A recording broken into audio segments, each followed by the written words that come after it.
বঙাইগাঁও জিলাৰ তালগুৰিৰ নিত্য বজাৰৰ 17 নং ৰাষ্ট্ৰীয় ঘাইপথত শোকাবহ পথ দুৰ্ঘটনা। ট্ৰেইলাৰ বাছ আৰু বাইকৰ মাজত সংঘৰ্ষ। থিতাতে নিহত বাইক আৰোহী শিক্ষক পিতৃকন্যাৰ। বহলপুৰৰ SFS বিদ্যালয়লৈ কন্যাক লৈ যোৱা অৱস্থাত সংঘটিত হয় উক্ত ভয়াবহ পথ দুৰ্ঘটনা।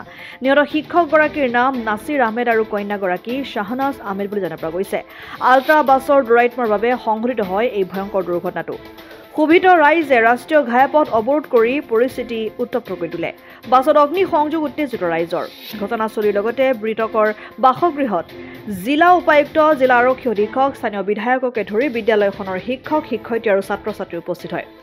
প্ৰথম কথাটো ৰাছ ড্ৰাইভিং 1 নম্বৰ, আৰু যিটো বুজা গ'ল যে তেওঁলোকৰ মটৰচাইকেল আৰোহী আৰু তেওঁৰ ছোৱালী এটা ছাইডৰ পৰা আহি আছিল আৰু আল্ট্ৰা বাছ কেইখনে ৰাতিপুৱা যেনেকৈ স্পীডত আহি অভাৰটেক কৰিব যাওঁতে তেওঁক মানে খুন্দিয়াইছে আৰু সেইকাৰণে সেই এক্সিডেণ্টটো হৈছে।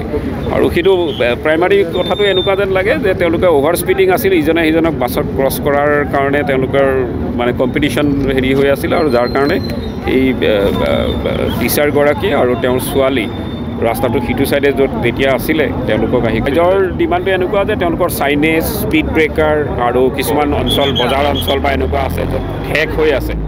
ইয়াত আমি অলৰেডি আমি চাইনেজ আৰু স্পীড ব্ৰেকাৰৰ ব্যৱস্থা আছে, কিন্তু এডিকুৱেট স্পীড ব্ৰেকাৰ মানে তেওঁলোকে কৈছে যে কিছুমান ৰাম্বল ষ্ট্ৰীট আছে বা য'ত স্পীড ব্ৰেকাৰৰ কিছুমান ঠাইত স্পীড ব্ৰেকাৰ আছে, সেই স্পীড ব্ৰেকাৰখিনি সম্পূৰ্ণৰূপে মানে গাড়ীবিলাকে তাত হেৰি নহয়, শ্ল' ডাউন নহয়। তো সেইখিনি আকৌ এবাৰ আমি চাই ল'ব লাগিব। আৰু এইটো কথা যে এইটো অলপ জনবসতিপূৰ্ণ আৰু খুব ৰাতিপুৱাৰ ভাগত খুব স্পীডত গাড়ীখিনি চলায়, সেইটোৰ ওপৰত আমি চাব লাগিব। আৰু এক্সগ্ৰেচিয়ালৈ কিবা চিন্তা ভাৱনা হ'বনে? সেইখিনি মই অফিচিয়েলি যিখিনি হ'ব পাৰে মই সেইখিনি কৰি আছোঁ। বঙাইগাঁৱৰ পৰা প্ৰফুল্ল কুমাৰ দাসৰ ৰিপৰ্ট, অসম আদিত্য। NKS হুণ্ডাইলৈ স্বাগতম। নৰ্থ ইষ্টৰ প্ৰথম GDSI 2.0 ফিচাৰ্ছ ডিলাৰ হৈছে NKS হুণ্ডাই। অত্যাধুনিক সা সুবিধাৰে তৈয়াৰী মষ্ট আপডেটেড হুণ্ডাই ডিলাৰ এতিয়া ডিব্ৰুগড়ত।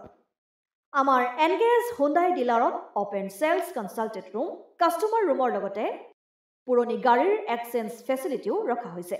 ইয়াত চেলছৰ লগতে ছাৰ্ভিচ ছেক্টৰৰ সুন্দৰ সুবিধা আছে। প্ৰয়োজনীয় সকলো এডভান্স টুলছ, হুইল বেলেন্সিং, এলাইনমেণ্টৰ অত্যাধুনিক machine, post hydraulic lift, fully trained man পাৱাৰৰ লগতে nitrogen gas filling facility, fully automatic car washer ফেচিলিটিও আছে। লগতে NKS হুণ্ডাই ডিলাৰে কাষ্টমাৰসকলৰ সুবিধাৰ্থে মোবাইল ছাৰ্ভিচ ভেনৰো ব্যৱস্থা ৰাখিছে, য'ত হাইড্ৰলিক লিফ্ট, ৱাছিং facility, wheel balancing, tyre pressure check কৰাৰ লগতে বহুখিনি সুবিধাই উপলব্ধ আছে। NKS হুণ্ডাইলৈ আহক আৰু সুবিধাসমূহ গ্ৰহণ কৰক।